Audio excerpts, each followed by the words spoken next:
Cette immense foule de fidèles célèbre l'inauguration de la mosquée centrale de Ndigo Hamajoda, située à 45 km d'Ongaoundéré dans l'arrondissement d'Ongangha.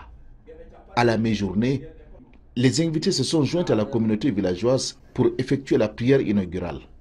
À cette occasion, un peu plus d'1 millier de personnes ont pris part à cette prière de vendredi. Prière officiée par ce jeune imam qui prononce un sermon poignant. Le mensonge se disperse de plus en plus dans notre société, surtout avec la venue des réseaux sociaux. Voilà pourquoi on a choisi un thème qui recadre tout cela, qui traite l'importance de la vérité et de la véracité et les conséquences des mensonges dans la société et dans l'au-delà.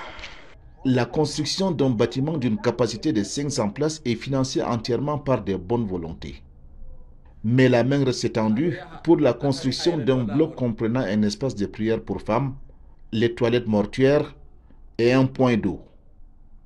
La liste d'édifices religieux s'allonge ainsi dans cet arrondissement où musulmans et chrétiens se côtoient en toute harmonie.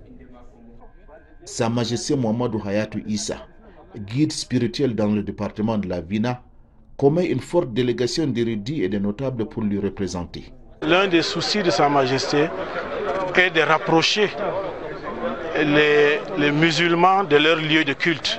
Cette zone qui est restée pendant longtemps sans mosquée de vendredi, il a voulu qu'une mosquée de vendredi soit inaugurée ici et que les populations qui sont incapables d'aller plus loin puissent, n'est-ce pas, accomplir leurs devoirs sur place. À l'occasion de cette circonstance, Sa Majesté a voulu demander à tous les fidèles de prier Allah le Tout-Puissant afin que la paix et la sérénité règnent dans notre cher et beau pays, le Cameroun.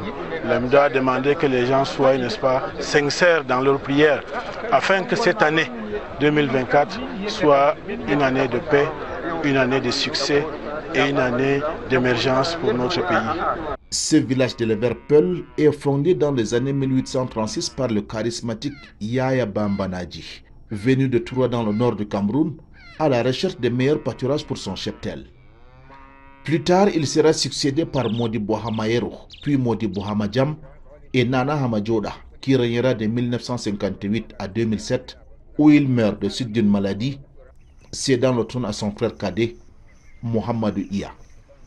Ce village est également appelé par le voisin Boum Bil Sora, une manière de dire le village des hommes de bonne attitude. Notre activité ici, l'élevage et l'agriculture.